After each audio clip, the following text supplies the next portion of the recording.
Juan Carlos, vamos a ver, por favor. Listo. Bien. Entonces, Bien.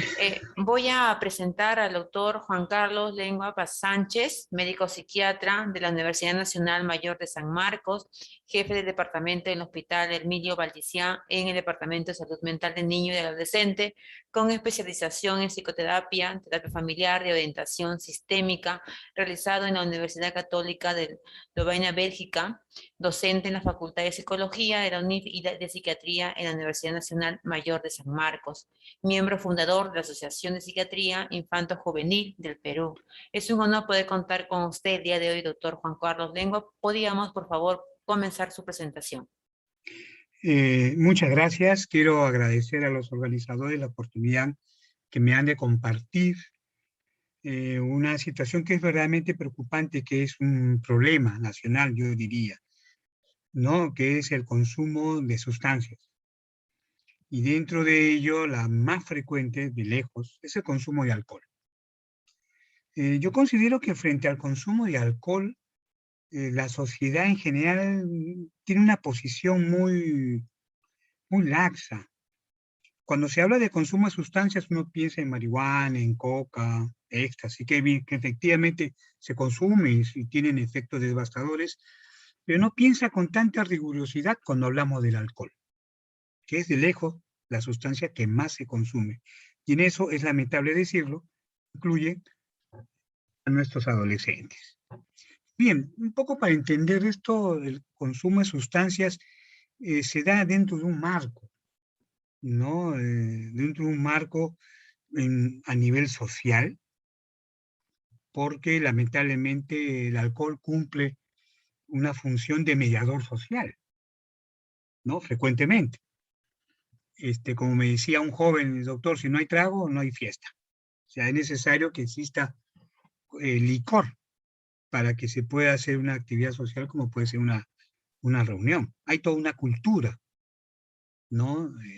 Al respecto, ¿no? Vivimos una sociedad de consumo, ¿no? Donde el consumo es parte de las actividades de la sociedad, ¿no? El consumo económico, pero también, lamentable decirlo, el consumo de sustancias, ¿no? El consumo de sustancias.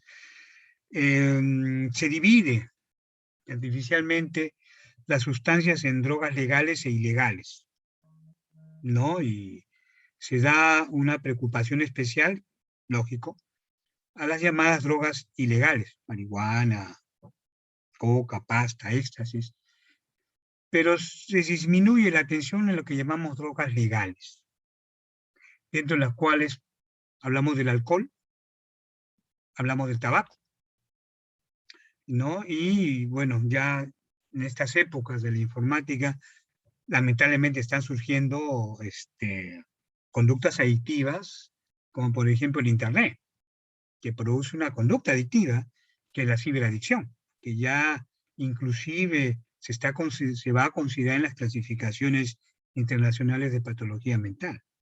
Entonces, si a esto le sumamos que vivimos una sociedad muy hedonista, que está centrado en la búsqueda del placer y escapar al dolor. Se busca el sentir permanentemente. Entonces, todo esto, brevemente les señalo, es un marco social, cultural, en el cual se da el consumo, o mejor diría, las conductas adictivas. Bueno, este cuadrito es de un estudio epidemiológico que hizo el Instituto Nacional de Salud Mental en el año 2002. Ojalá esto se repita más seguido, porque no son datos nacionales de nuestra realidad, donde ustedes pueden ver que de lejos el consumo de alcohol sobrepasa a otro tipo de sustancias.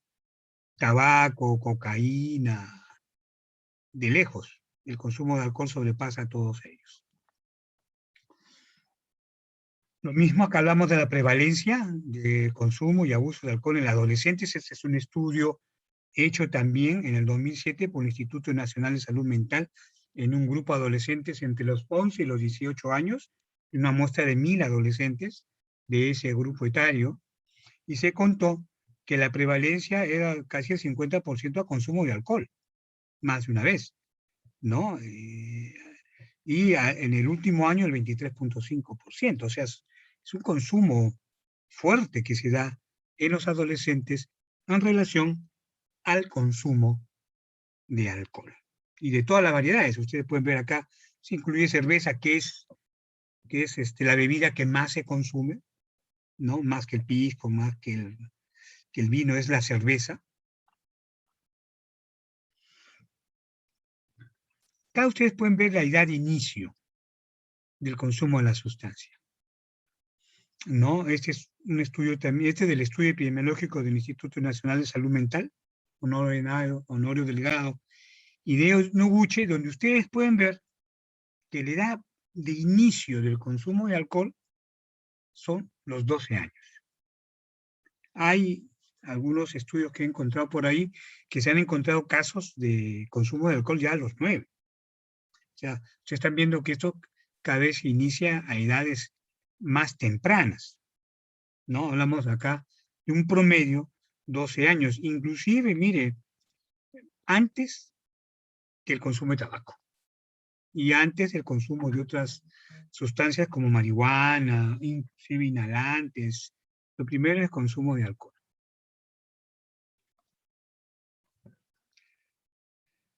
Es la sustancia que más se consume, más por los escolares, tanto de las sustancias legales como ilegales, ¿no?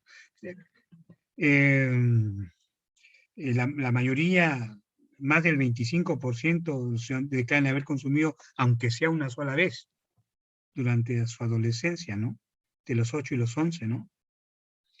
¿No? Pero y el 50% han comenzado más o menos entre los 12 y los 14 años. Para que vean ustedes cómo esto ocurre a edades cada vez más tempranas, ¿no? Y es curioso, no sé si tendré una lámina acá, pero hay trabajos que señalan que la persona que le da el primer vaso al adolescente para que consuma es alguien de la familia. Es alguien de la familia. Es alguien de la familia quien le da el primer vaso al adolescente, al escolar. Bueno, este es un estudio del año 96, un poco antiguito, un estudio que hizo Recuenque en el año 96, en una escuela en Casma, de un grupo de 1.430 alumnos de secundaria, ¿no? Donde había 47% de varones y 53% de mujeres, un grupo entre 11 y 20 años, donde el 64% aceptaba que consumía, el 64.1%, y el 20.6% que llegaba hasta la embriaguez. Y hablamos de un promedio de edad de 13.6 años. ¿No? Por eso que se los he traído acá, son datos alarmantes, ¿no? Ya no de Lima, sino del interior de nuestro país. ¿Por qué se consume alcohol?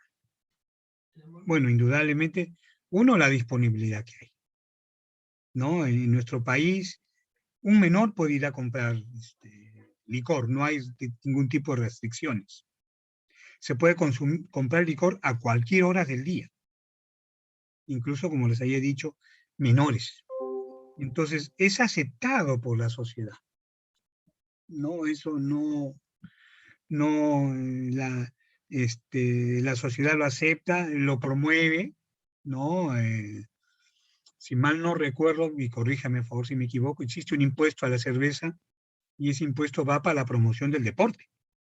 Imagínense, entonces, bajo esa lógica, queremos promover el deporte, hay que tomar más cerveza, promoverlo. Entonces, hay, como les había dicho en el principio, una actitud de la sociedad bien laxa con respecto a este problema, que es un problema, yo diría, a nivel nacional, y que nosotros podemos verlo reflejado en hechos como, por ejemplo, los datos de personas que manejan, que conducen ebrios.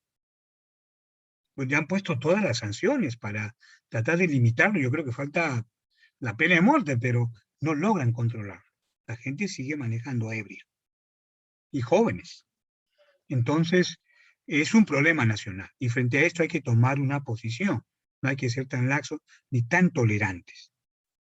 Esto felizmente ha cambiado porque hace algunos años, algunas cosas han cambiado.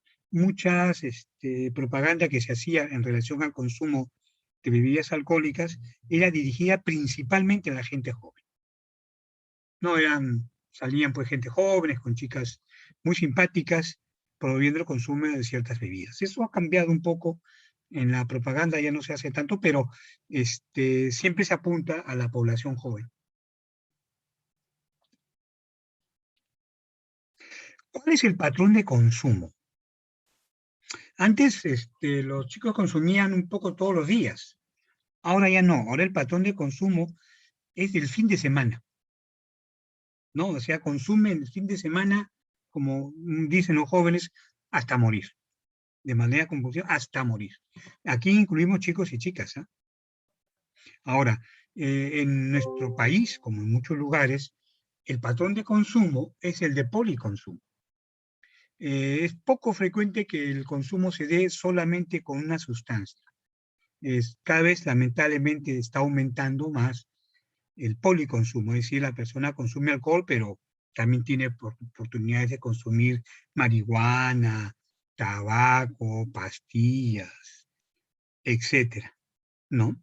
Lógicamente todo esto repercute a nivel conductual, y vamos a ver cómo hay una alteración en la conducta del joven, puede tornarse más agresivo, y si conduce, lógicamente la consecuencia va a ser los accidentes de tránsito. Entonces, como les decía, el modelo que prima ahorita es un modelo en el cual es de fin de semana, lo que se llama modelo mediterráneo, ¿no? Se consume de una manera compulsiva los fines de semana, ya no es ocasionalmente, ¿no? Con sustancias cada vez más fuertes, no en pequeños grupos o privados, ¿no? Ya no, se consume en grandes grupos, en reuniones, ¿no? Y cada vez con sustancias de mayor graduación. No, lógicamente esto trae riesgos, indudablemente, ¿no? Pero este es el patrón. Generalmente son los fines de semana. Como les decía, ¿no? Lamentablemente, el alcohol cumple frecuentemente el rol de mediador social. Muchos jóvenes con problemas de ansiedad social lo logran controlar con el alcohol. De repente va a una fiesta, el joven es un poco tímido, de sacar a las chicas a bailar, de acercarse, pero cuando comienza a tomar licor, cambia completamente, se desinhibe, ¿no? Y saca a todas las chicas a bailar, va a hablar con todos, vence sus ansiedades. Entonces, para sociabilizar necesita estar bajo los efectos del alcohol, ¿no? Es un potente mediador social en nuestra realidad.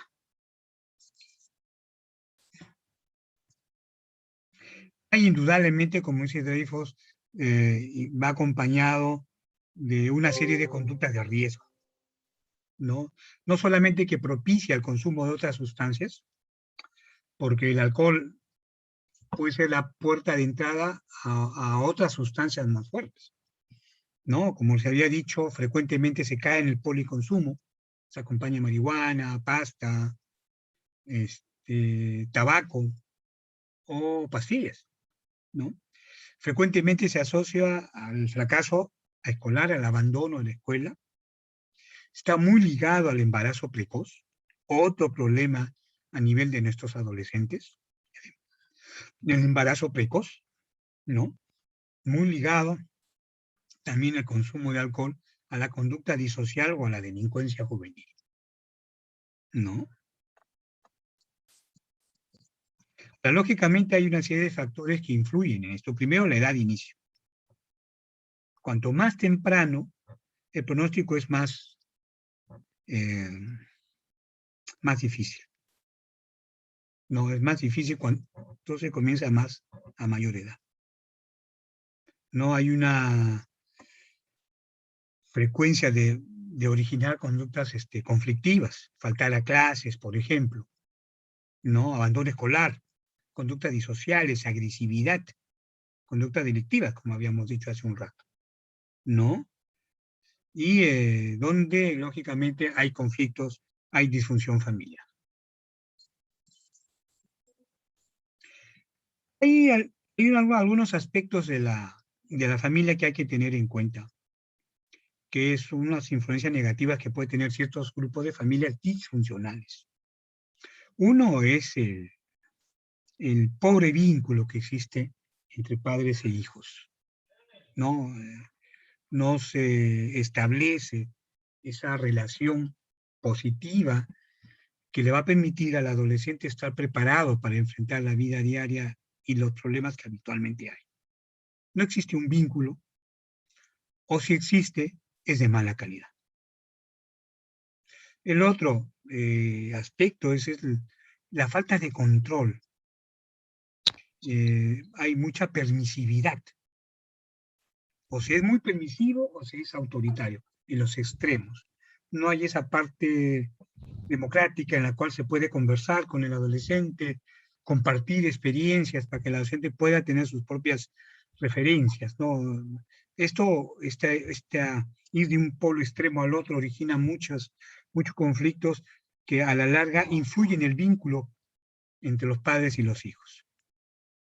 El otro aspecto que hay que tener en cuenta es que cada vez las expectativas son muy altas. Vivimos cada vez en sociedades más competitivas. Se espera del adolescente que logre rápidamente objetos para los cuales la sociedad no está completamente preparada, ¿no? Hay mucho desempleo, desocupación y pocas posibilidades de estudios en muchos adolescentes, ¿no? Esto influye negativamente. Hay una dificultad para manejar el tiempo libre en el adolescente, lo que se llama el tiempo de ocio. No, el tiempo de ocio no significa que el adolescente no hace nada.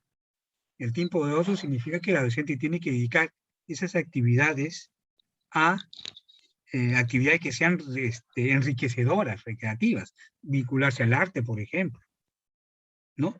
Y el otro aspecto es en cuanto a la calidad del barrio, ¿no? Lamentablemente es muy difícil controlar todo esto en un entorno donde hay consumo de sustancias. No sé si por favor alguien pudiera apagar, tiene su micrófono encendido.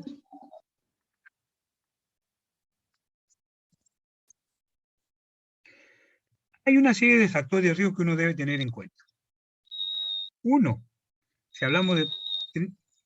A ver, por favor, si alguien pudiera apagar su micrófono, hay interferencia.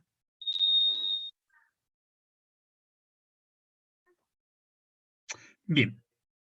Les decía que hay factores de riesgo que hay que tener en cuenta. Por ejemplo, aquellos jóvenes que tienen algún problema emocional previo están en mayor riesgo de caer en consumo de sustancias, de alcohol. Por ejemplo, un adolescente que tiene cuadros depresivos. Por ejemplo, un adolescente que tiene ansiedad crónica. Un adolescente con problemas escolares, con déficit de atención. Un adolescente que proviene de un entorno donde hay violencia familiar. Un adolescente que ha sufrido o sufre abuso y maltrato. Está en riesgo de caer en consumo de sustancias. De hecho, que en la familia se consuman sustancias, ¿no? Es muy difícil decirle a un adolescente, mira, el alcohol es negativo, debes tener cuidado, si el papá tiene un bar bien surtido en la casa, y el papá toma licor en la casa. Es muy difícil, ¿no? Entonces, el aspecto familiar es muy importante como moderador de conductas, ¿no? Entonces, el uso de sustancias en la familia, de consumo de alcohol, es un factor de riesgo. No hay incluso entorno donde se favorece el consumo de alcohol, ¿no? Casos de familias donde hay divorcio o separación, ya había dicho yo hace un rato, la violencia familiar también es un factor de riesgo para originar el consumo de alcohol en los adolescentes. El grupo de pares, que tengan un grupo de amistades que consuman sustancias o consuman alcohol, ¿no? Que tengan conducta disocial, por ejemplo, un grupo de jóvenes que pertenecen a una pandilla, es un Pertenecer a esos grupos es un factor de riesgo, ¿no? En relación a la escuela, el abandono escolar es un factor de riesgo.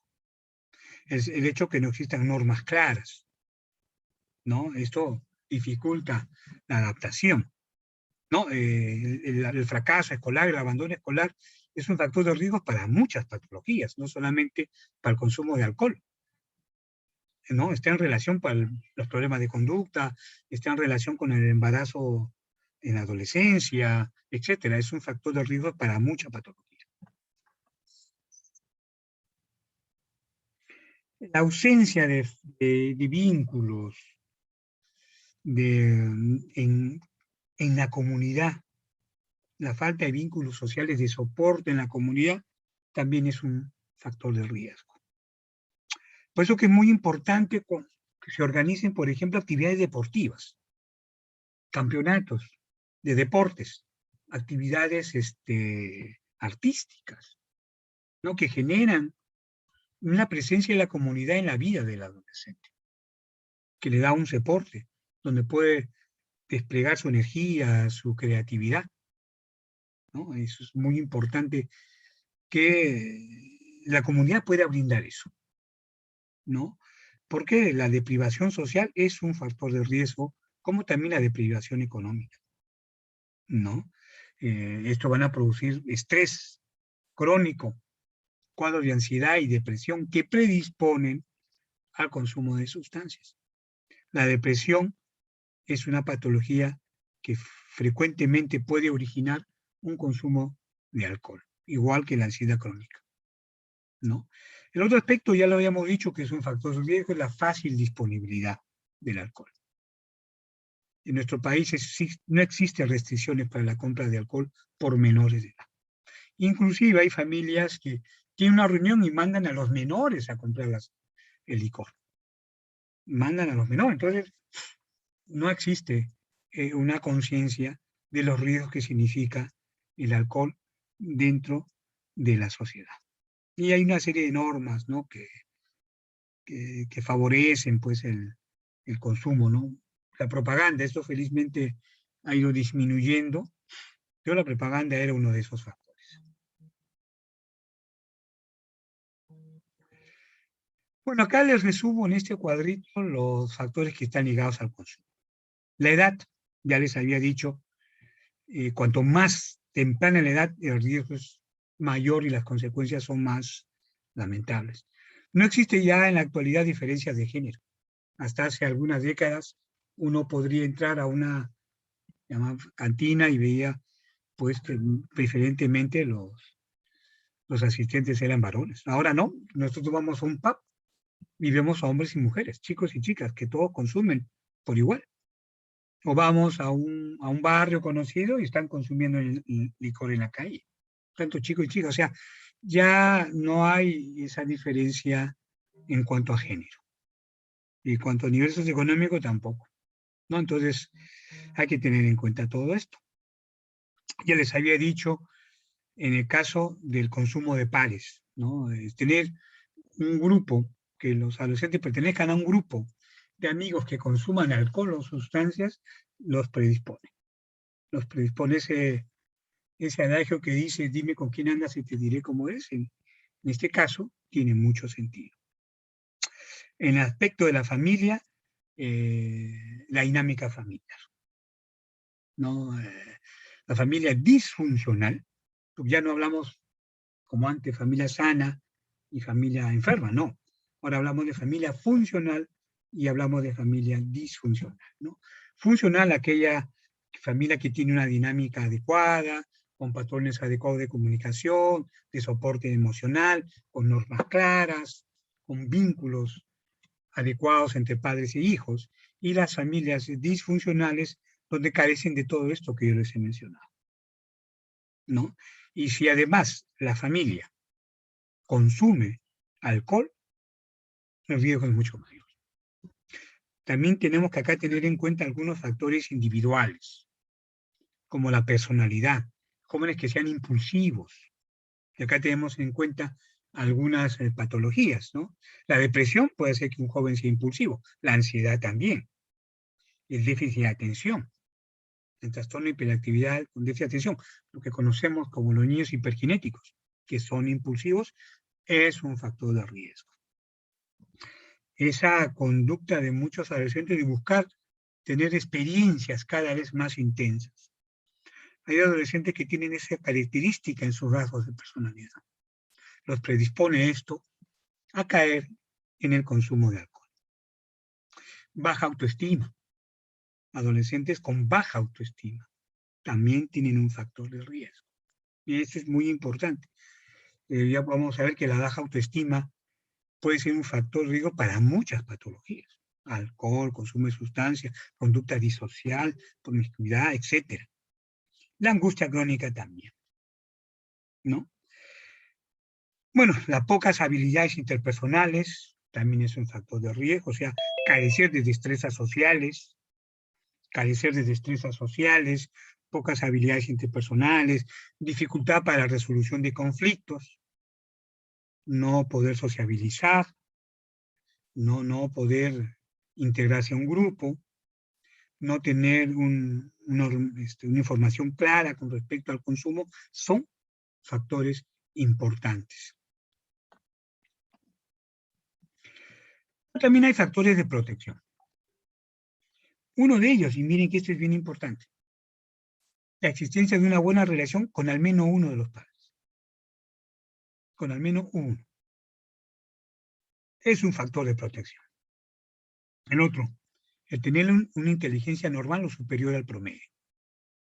Generalmente los chicos con un buen nivel de inteligencia pueden aprender más de la experiencia y rápido captar la dificultad que pueden tener si caen en conductas de riesgo, ¿no?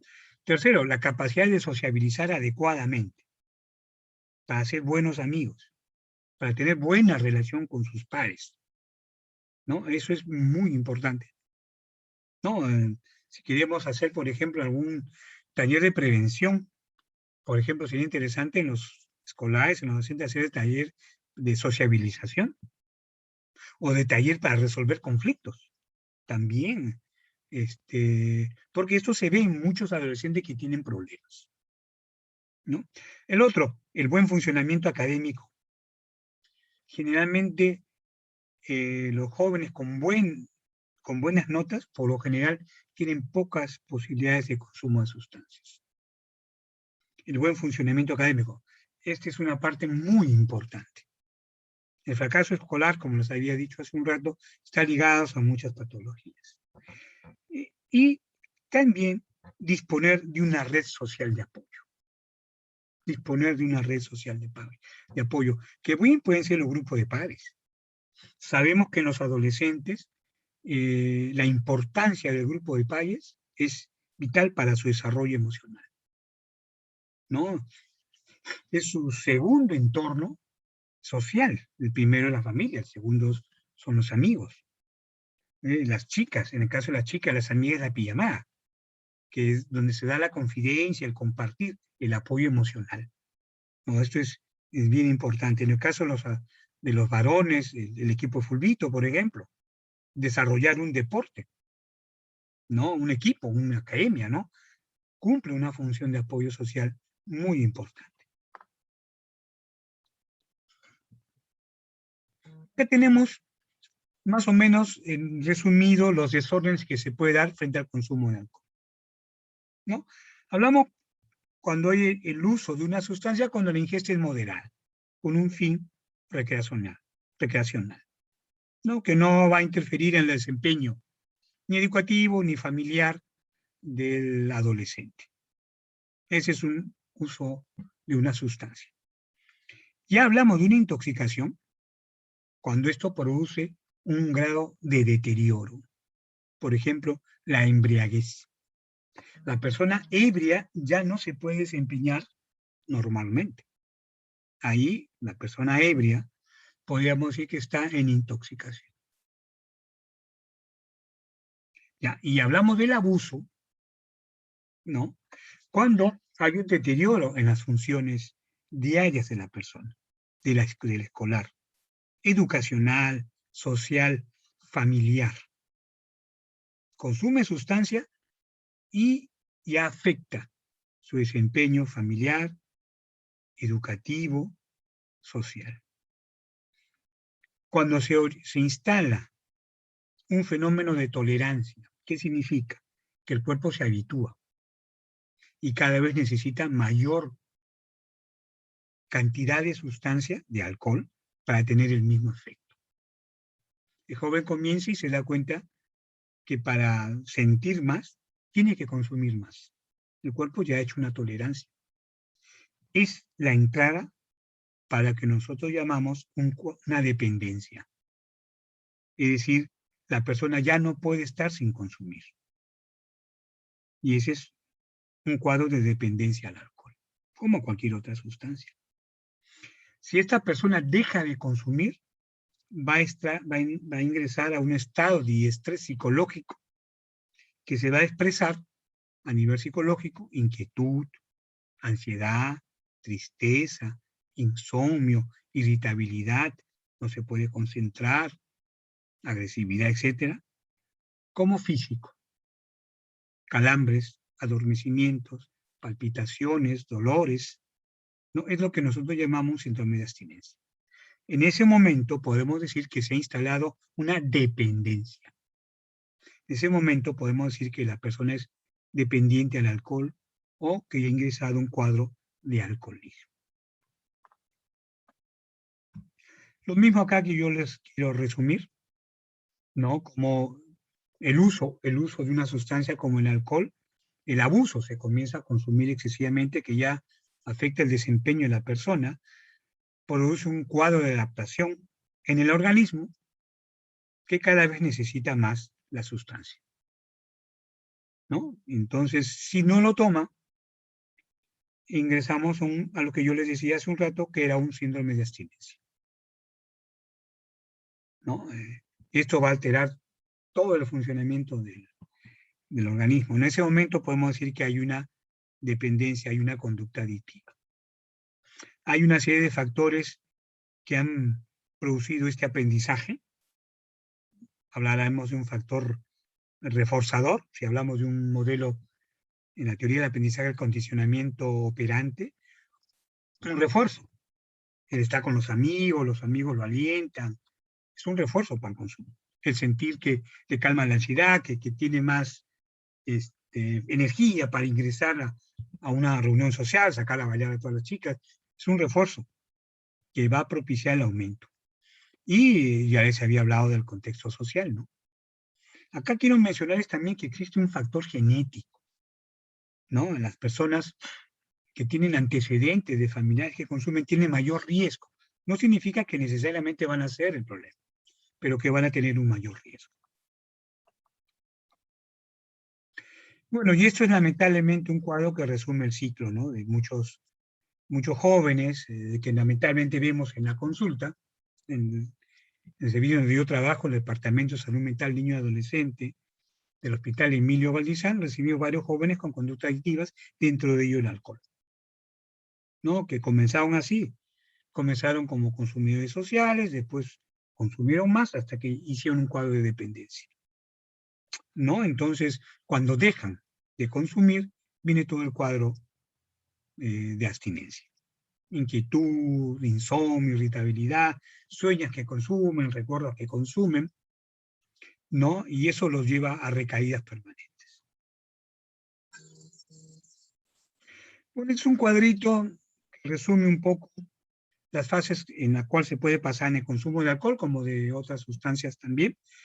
Habíamos hablado de una fase de experimentación, ¿no? En la fase de experimentación se conoce la sustancia, ¿no? Generalmente, como les digo, es un familiar que le invita, experimenta, a algunos les agrada, a otros no, ¿no? Cuando tienen un efecto agradable, generalmente buscan repetirlo. Esa es la fase 2, ¿no? Y hay que tener mucha atención acá, ¿no? Porque esto se puede repetir y se puede pasar de un periodo experimental a uno de abuso. O sea que la persona también empieza a consumir buscando su efecto satisfactorio. Pero ¿qué ocurre? Cuando se produce la adaptación del organismo por el alcohol, lo que llamamos la tolerancia, la persona se siente mal cuando no consume. ¿Ok? Entonces, ¿qué pasa? Va a comenzar a consumir para ya no sentirse mal. Inicialmente era para sentirse bien, pero cuando llega la tolerancia y el cuerpo se acostumbra, y el cuerpo, como decimos nosotros en la consulta, el cuerpo les pide alcohol, ya la persona consume para no sentirse mal, para sentirse, entre comillas, normal.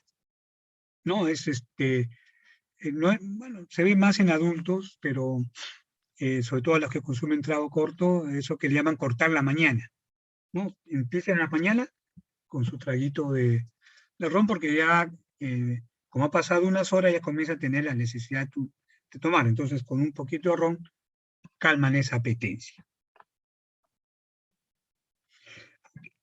La adicción, cuando se establece ya el acostumbramiento, la adicción, el organismo cambia. Y el organismo cambia, sobre todo a nivel de las neuronas.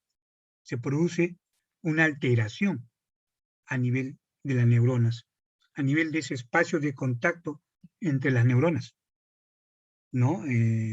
Ahí sabemos que la transmisión del impulso nervioso se da por los neurotransmisores, se afectan los receptores a estos niveles, ¿no? De tal manera que, por ejemplo, ¿no? Cuando una persona consume una sustancia como el alcohol y tiene una sensación de placer, es porque la sustancia ha depletado todos los neurotransmisores y la persona se siente bien.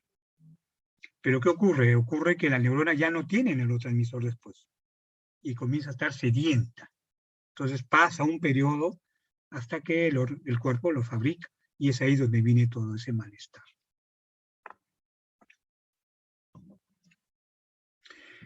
Entonces, hay un problema y esto es principalmente a nivel frontal.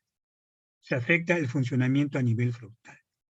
Por eso que la persona, ustedes saben que en el lóbulo frontal nosotros elaboramos, programamos, modulamos, controlamos, inhibimos las conductas que realizamos, ¿no? Podemos planificar algo y lo vamos modulando según los resultados. Y si es algo indebido, nosotros lo controlamos y lo corregimos.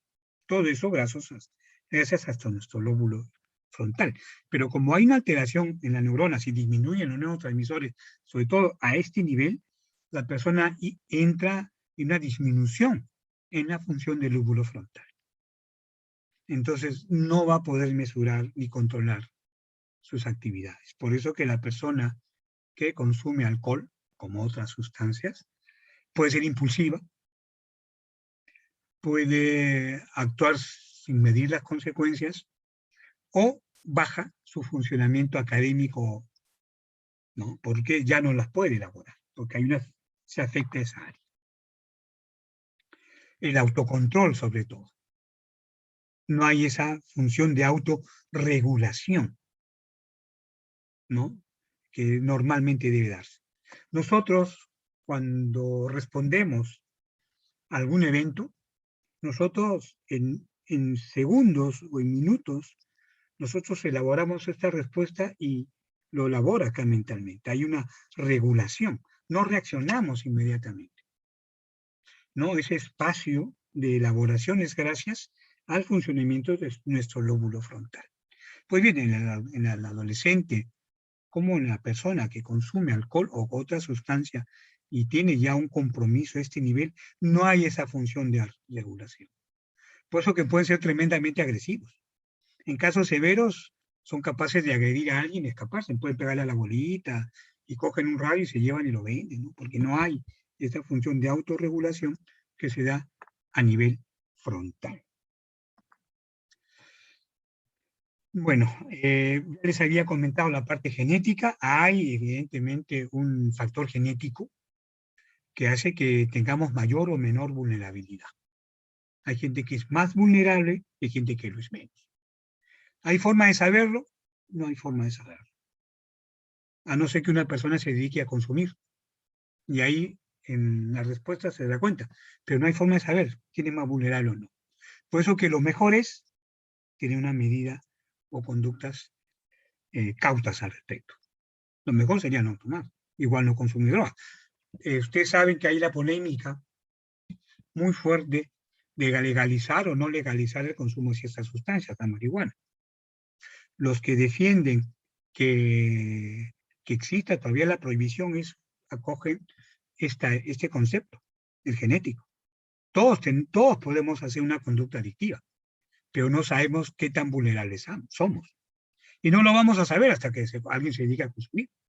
Entonces, si se propicia el consumo, cada vez va a haber más gente que sea vulnerable, más gente vulnerable que va a presentar este problema del alcoholismo como del consumo de otras sustancias. Que de repente antes no tenía ese problema porque no consumía. Bueno, el compromiso que produce en el sistema nervioso es inmenso, ¿no? El alcohol, yo les diré, el alcohol es un depresor del sistema nervioso, no es un estimulante. La gente piensa que el alcohol más bien estimula. No es así. Es un depresor. Lo que pasa es que deprime desde las estructuras más superiores hasta las inferiores. Entonces, cuando una persona consume, lo primero que va a deprimir es la corteza. La corteza. Entonces, por eso que ustedes han visto, por ejemplo, que en una reunión con la gente ya ha tomado bastante licor y está ebria, se ríen de cualquier cosa. ¿No? En un grupo de que está ebrio, todos los chistes son buenos, todos se ríen. ¿Por qué? Porque hay una depresión de la corteza. Y esto puede ir bajando. Si la persona sigue consumiendo, va a ir bajando y cogiendo estructuras más primarias. El borrachito que se queda dormido en la calle, en el piso, puede hacer una neumonía, pero puede hacer una neumonía no solo porque el piso está frío, sino porque ya no regula su temperatura, porque ha consumido tal que ha deprimido incluso el hipotálamo que controla la temperatura. Entonces puede hacer una neumonía, porque absorbe la frialdad del piso, ¿no? Entonces, el alcohol es un depresor del sistema nervioso. Por eso que a las personas deprimidas les decimos que no pueden beber alcohol, porque las va a deprimir mucho más. Yo les había dicho que esto generalmente se puede acompañar de otras. Alcohol, cigarro, pastillas, cocaína, inhalante, marihuana. Lamentablemente, en nuestra realidad, lo más frecuente es el policonsumo. Bueno, este es un resumen del efecto que puede originar muchas sustancias en el organismo. A ver. Acá está. No, este de acá.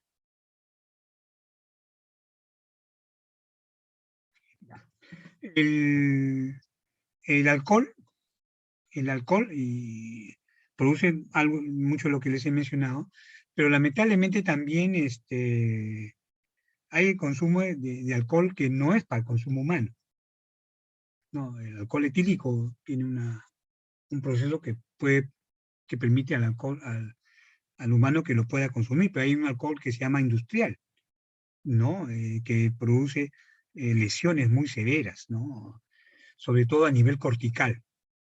Y una de las áreas que más se afectan es la memoria y la coordinación motora.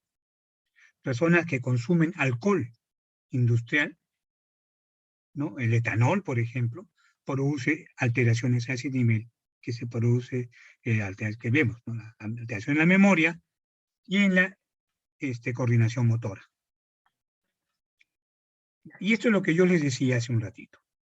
Esta es la historia natural, ¿no? Inician con un consumo experimental, ¿no? Para saber cómo es.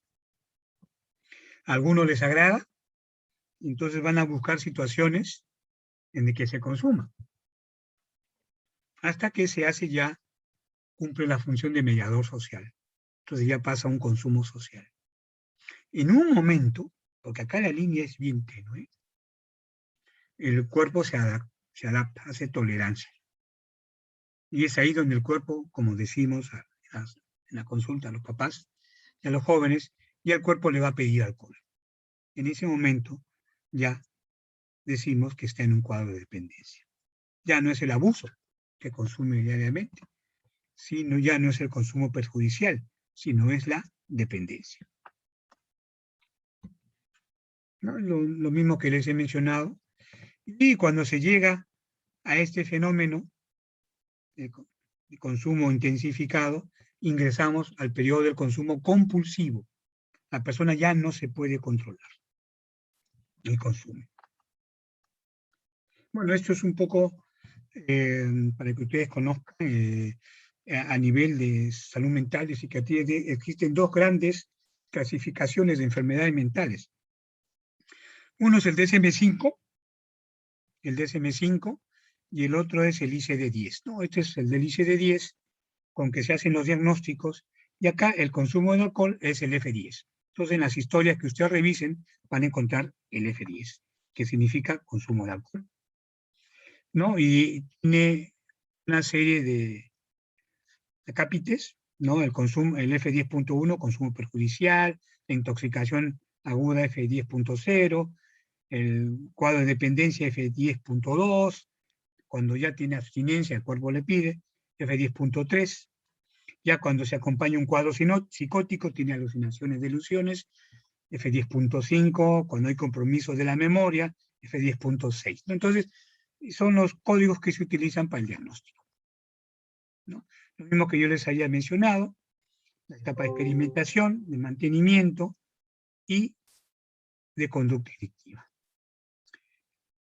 Bien, ahora, frente al alcohol, frente a este fenómeno del alcohol, hay un fenómeno de iniciación, de mantenimiento, pero frente a esto, el adolescente puede tener dos actitudes. Una, que no está consciente del problema y siente de que eso es normal y que lo puede controlar. Entonces, estaríamos hablando que este joven está en una fase precontemplativa. No está consciente, no quiere cambiar. Y frente a otra en la cual el joven está consciente de lo que puede perder y se puede comprometer a un cambio. Entonces ahí hablaremos de una fase contemplativa. La primera fase es difícil porque si no está motivado tampoco lo podemos obligar. Aquí la actitud de la familia es muy importante. Les habíamos mencionado acá también. Bueno, esto también acá es la fase contemplativa y precontemplativa. El abuso, lo que ya había señalado ya, el consumo perjudicial, ¿no? Que se da en estos casos, ¿no? El fenómeno de tolerancia, ya que lo diferencia de un abuso, ya de un consumo perjudicial, de un síndrome de abstinencia, ¿no? La tolerancia, la presencia de síntomas de abstinencia, como les había mencionado, y la pérdida de control. No, acá para que ustedes comparen la diferencia entre el abuso y el consumo perjudicial, ¿no? Ahí, y en el abuso ya la persona no cumple con sus obligaciones y se puede exponer incluso a situaciones de riesgos, ¿no? O puede tener problemas legales, por ejemplo, conducir ebrio, ¿no? Hay adolescentes que conducen ebrios y no tienen ni brevete siquiera, ¿no? Entonces, también les había mencionado que esto puede originar una patología. El uso continuo produce un deterioro orgánico y puede producir patología, que lo vamos a ver con la presencia de una conducta impulsiva y de un deterioro cognitivo con el paso de los años, ¿no? Hay un compromiso en la motivación. El consumidor crónico de alcohol no tiene mucha motivación para la vida. Bien, ahora, a ver, ya. Hay frecuentemente en el adolescente, cuando ya el cuerpo está acostumbrado y tiene este fenómeno de tolerancia, se da el deseo de consumo o el ansia por consumir, que es un deseo intenso y prolongado por consumir. Es ahí cuando se escapan por la ventana, que no lo pueden controlar, pueden asumir conductas impulsivas e incluso agredir, ¿no? Y tienen permanentemente en su mente la idea del consumo y obtener la satisfacción o el calmar la molestia.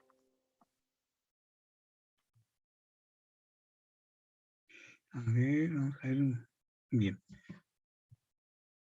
hay una dificultad aquí también en la toma de las decisiones, porque el adolescente va a continuar con el consumo a pesar de la consecuencia negativa, porque solamente percibe la sensación del placer, pero no las consecuencias, ¿no? Por la alteración que existe en el funcionamiento del lóbulo frontal, ¿no? De tal manera que se da lo que Tiffany hablaba en el año 97, una automatización.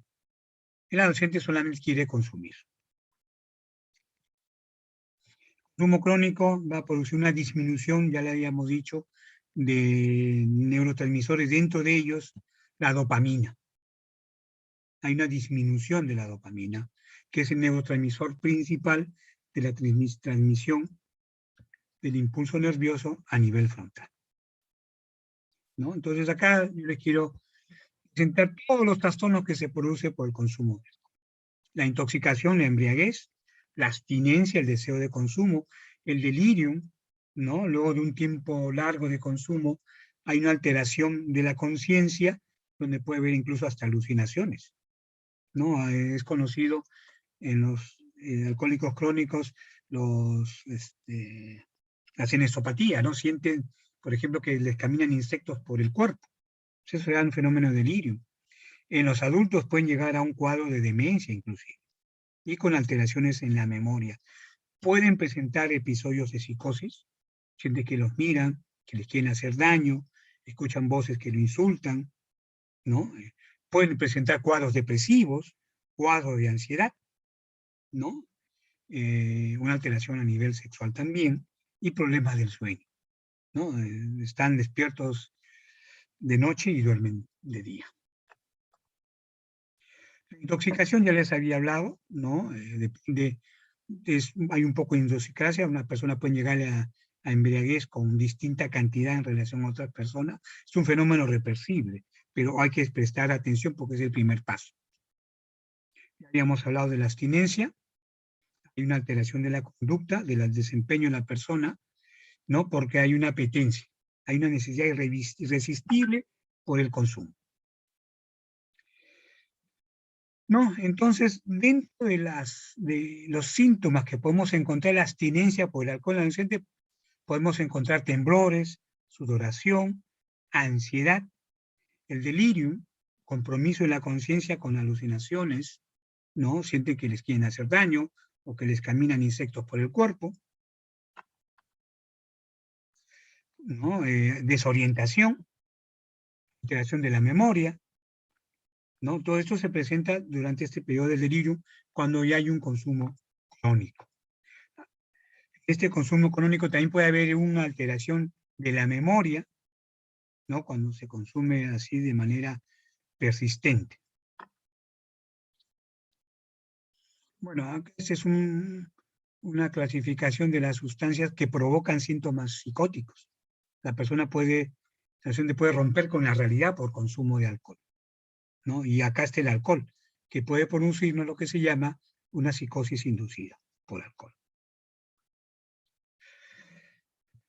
Puede producir angustia, una crisis intensa de angustia, sobre todo en aquellas personas que tienen esto que llaman el mal viaje, ¿no? Una ansiedad intensa, que pueden haber ideas persistentes, obsesivas, ¿no? Se presenta en algunos casos. Durante estos fenómenos de intoxicación pueden presentarse también alteraciones en la conciencia, como habíamos dicho. Bueno, la etiología es multifactorial, ya les había mencionado, ¿no? Hay un factor genético, ¿no? Hay factores de riesgo que ambos van a dar una vulnerabilidad. Hay población de jóvenes que son más vulnerables que otros, ¿no? Y pueden producir trastorno severo como una psicosis. Que también se produce por otras sustancias, la marihuana también. Y ojo, acá quiero señalarles algo. Hay personas que tienen, por ejemplo, genéticamente predisposición a hacer patologías como la esquizofrenia. ¿Ok? La esquizofrenia es un trastorno mental en el cual la persona rompe con la realidad y se altera todo su funcionamiento diario. No se asea, se aísla, tiene alucinaciones, escucha voz o siente que le quieren hacer daño, ¿no? Es una patología crónica. Bueno, felizmente tiene tratamiento, pero en las personas que tienen esa predisposición, porque hay una vulnerabilidad, porque hay un factor genético, esto que está latente podría declararse si se consume alcohol. Hay jóvenes que tienen la predisposición que por el consumo de alcohol pueden, se puede declarar una esquizofrenia. Hay que tenerlo esto bien presente. Igual que los cuadros depresivos. Las personas que tienen predisposición a la depresión se van a deprimir más con el consumo de alcohol. Bueno, eso para hablar de los principales cuadros depresivos. Aquí solamente les quiero mencionar que el alcohol induce a cuadros depresivos, tanto cuando está intoxicado como en abstinencia. O sea, la persona que no consume, pero que ha estado consumiendo, puede hacer un cuadro depresivo, ¿no? Realmente se acompaña esto en muchas patologías, ¿no? Las familias es como así yo les había mencionado hace un rato, la disfunción familiar, ¿no? A veces los patrones de crianza no son muy adecuados, y sí existen límites muy laxos, ¿no? El adolescente no ha establecido vínculos adecuados, ¿no? O el adolescente a veces está dentro del nudo del conflicto en la familia, por ejemplo, en los conflictos entre los padres, ¿no? Puede triangular, como se conoce sistémicamente, está en medio de los conflictos de los padres. Bueno, ¿cómo abordar esto preventivamente? La parte educativa es muy importante. ¿No? El trabajo preventivo, ¿no? Talleres en los cuales se trabajen valores, creencias, ¿no? Romper mitos en relación al alcohol es muy importante. Fomentar la relación del adolescente con la escuela, con la familia. Detectar menores con riesgo es muy importante. Tenemos un menor que viene de un lugar disfuncional de la violencia familiar y que está en una pandilla, es un menor que está en riesgo. Ese joven necesita medidas de protección, ¿no? Dentro de la familia hay que favorecer el vínculo, hay que dotar a los padres y a las madres de los conocimientos, de las estrategias para poder establecer mejores relaciones con sus hijos, mejorar la comunicación, ¿no? Es intervenir en aquellos padres que consumen, ¿no? A nivel de la familia, de la comunidad, perdón, que la comunidad esté consciente del problema. Como les digo, se minimiza mucho el consumo de alcohol, pero es tremendamente devastador, como espero ha quedado claro para ustedes. Entonces hay que hacer un trabajo en la comunidad. El alcohol no puede estar tan accesible, menos para los menores de edad, ¿no?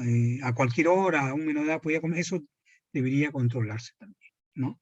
Hay que informar de los daños que pueden originar, ¿no? Y bueno, regular los medios publicitarios y con leyes que verdaderamente protejan al menor. Bien. Bueno, acá termino mi ponencia, espero que les haya sido de utilidad. En algunos minutos aclararemos las dudas que puedan haber. Muchas gracias.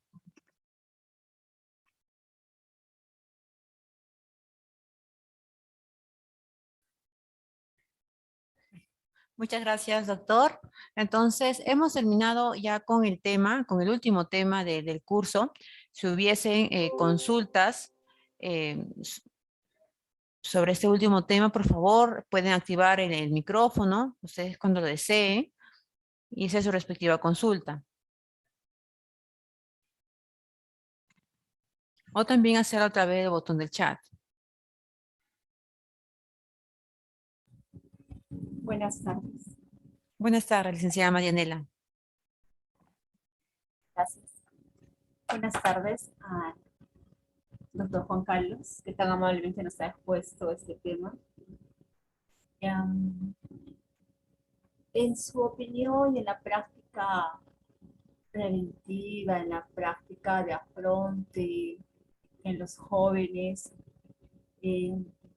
¿usted ha tenido de repente acceso, por lo que menciona, a los trabajos de su también colega, el doctor Misama Valladolid, en lo que es el trabajo integral de la fronte de las adicciones con la familia? eh, este trabajo sostiene que el problema no es el bebedor, sino la familia, ¿no? La familia está afectada en una dimensión integral, ¿no? Una dimensión que se ha mencionado, no solamente a nivel mental, emocional, sino también espiritualmente, ¿no? Y entonces, en la experiencia, en los trabajos, sobre todo en estos últimos tiempos, ¿qué innovaciones, qué aportes se está haciendo para hacer esos afrontes integrales en cuanto a prevención de consumo, sobre todo en este grupo tan frágil como es en los adolescentes? Gracias. Bueno, yo le agradezco su pregunta, ¿no? Primero, para decirle que a nivel preventivo se está haciendo muy poco, ¿no? No hay, digamos, una política establecida del Estado a nivel de la salud mental. Recién se está comenzando a hacer algo. Tenemos los centros de salud mental comunitarios que buscan acercar al profesional de la salud mental a la población. Pero en relación a políticas nacionales, por ejemplo, para prevención de consumo de alcohol, hay muy poco o nada.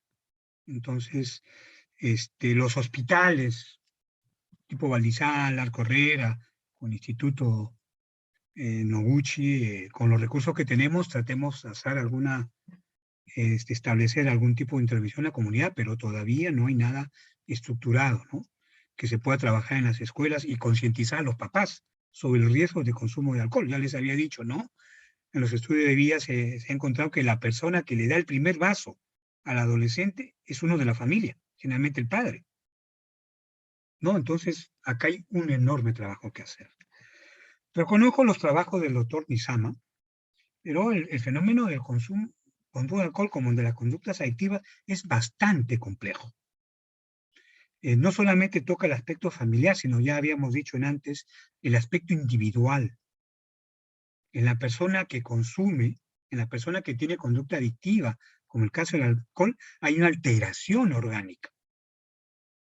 Ya les había dicho, se produce una alteración en la neurona.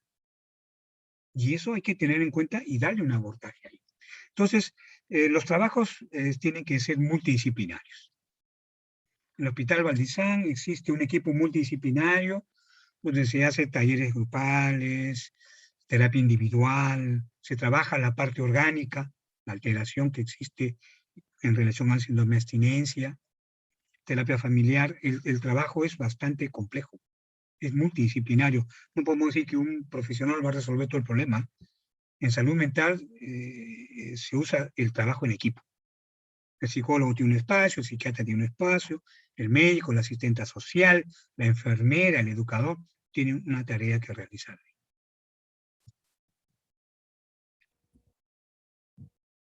Entonces, ¿me permite hacerle otra pregunta, doctor Juan Carlos? Sí, sí, por favor. ¿Usted recomendaría como alternativa también en esta contención multidisciplinaria a, por ejemplo, los grupos de autoayuda de Alcohólicos Anónimos? Ya. Es otra lógica distinta que intenta resolver este problema, ¿no? Frente al problema del alcohol, en general hay varios esfuerzos que buscan solucionar este problema.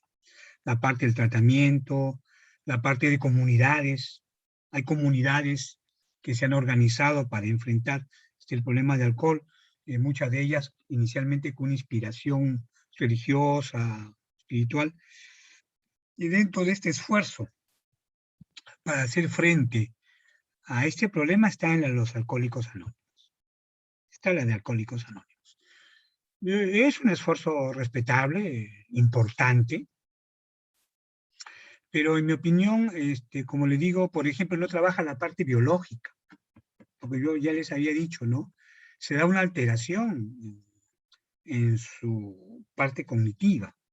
El lóbulo frontal no funciona adecuadamente porque hay un compromiso de su neurona. No hay el apoyo social, porque eso sí, Alcohólicos Anónimos brinda un sostén social importantísimo para la persona. Pero no se trabaja la parte individual, la parte orgánica. No, pues yo personalmente pienso que tiene que ser multidisciplinario.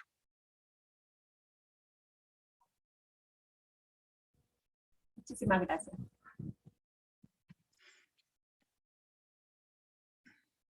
Tenemos una consulta más. Gracias, licenciada Marianela. De Juliet Escudero, buenas tardes. ¿Es recomendable internar a los adolescentes con alguna adicción? ¿De qué depende? Buena pregunta.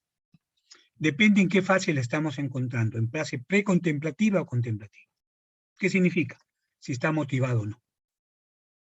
Si alguna vez ustedes tienen la oportunidad de visitar el Hospital Emilio Valdizán y van al pabellón de adicciones, van a ver que no hay ningún cerco, no hay cerco eléctrico, no hay perros guardianes que cuidan, no hay muro alto, no hay reja.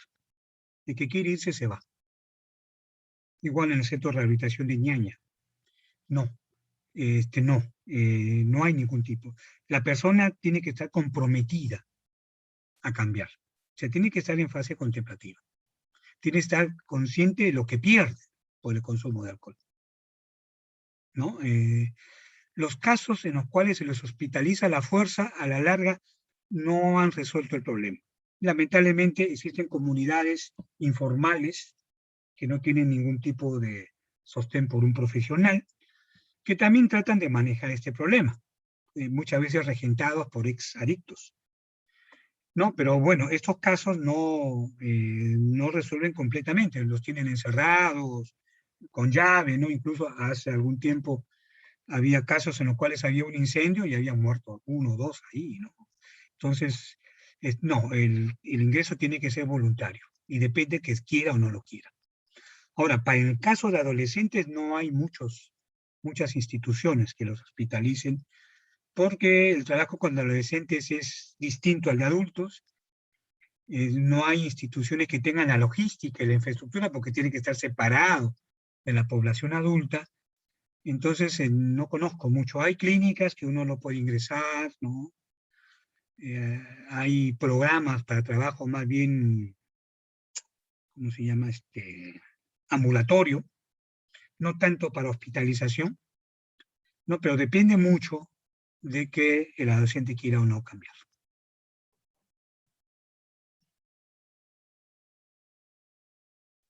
Perfecto, muchas gracias, licenciada Juliet. También ha dado las gracias. Bueno, vamos a ver si hay otras consultas, si se animan a hacer otras consultas. Tenemos un par de minutos más.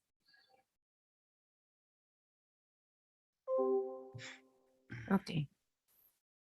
Bien. Perfecto. Perfecto, doctor Juan Carlos. Al parecer ya no hay más consultas. Disculpe, una consulta. Ahí está, licenciada Marianela. Sí.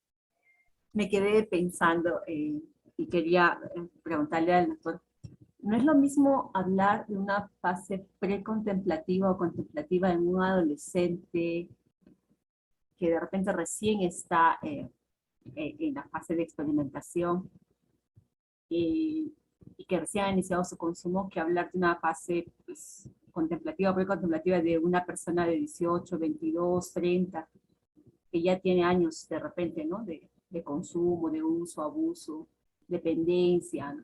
Que ya está bordeando la adicción o ya está en pleno proceso. Y entonces, en el caso del adolescente, del puber, eh, a nivel orgánico, que se mencionaba antes, fisiológico, a nivel emocional, está en un proceso de desarrollo, ¿verdad?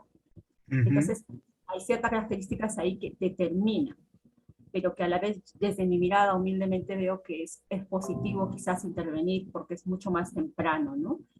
Pero cuán trascendente es esa fase que usted nos habla, esas fases y la edad que tiene el adolescente y justo las características propias en el desarrollo que se dan a esa edad, a nivel cerebral. Sí, estamos de acuerdo y es muy importante la etapa de desarrollo en que tiene, ¿no? Y bueno, lógicamente intervenir en alguien que está en un estado experimental es ideal para la prevención. La información, desarrollo de valores y todo, podemos evitar que esta persona pase a las etapas posteriores. Pero no hay que olvidar esto que yo les decía de la vulnerabilidad que tiene un factor genético, que el tiempo no es igual para todos. Hay personas que pueden tener una conducta de dependencia en tiempo más corto que otras. ¿No? Una persona con 6 meses podría tener ya un síndrome de abstinencia. Es decir, no es igual en todas las personas. Hay personas que necesitan años, hay personas que necesitan menos tiempo. Esta es la vulnerabilidad que yo le digo, que tiene un factor genético, no lo sabemos. Cada uno tiene un tiempo. En los adolescentes es igual. Uno puede ver que hay adolescentes que consumen y tienen menos tiempo y ya tienen un cuadro de dependencia. Hay otros que tienen un mayor tiempo y de repente no es tan severo. Pero es por este fenómeno que yo les había dicho, ¿no? Por eso que hay que tener mucho cuidado. No una persona que consume rapidito, un adolescente que consume, podría ser rápido una conducta adictiva, si no tomamos precauciones. Y actuar en este periodo de experimentación sería lo ideal.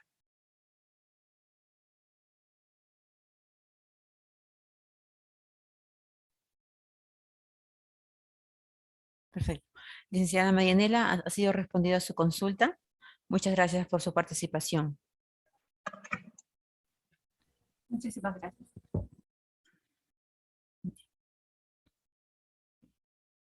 ¿Listo? Bien, doctor.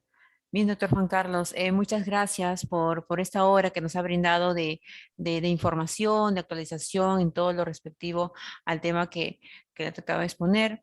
Así le agradezco por su participación y estamos muy seguros de poder contar con usted en próximas Por supuesto. capacitaciones. Muchas Entonces, gracias, doctor. gracias a ustedes y a la atención del auditorio que en esta hora tan difícil, todo el mundo quiere almorzar, me imagino. Entonces, me han acompañado. Quiero agradecerles a ustedes. Gracias, doctor Juan Carlos. Gracias. Bien. A todos los participantes que están conectados, muchas gracias por su asistencia, por estar conectados, como indica el doctor, hasta estas horas de la tarde. Y bueno, voy a darle una información rápida de cómo se ingresa a la plataforma virtual. Voy a compartir la pantalla un momento, por favor.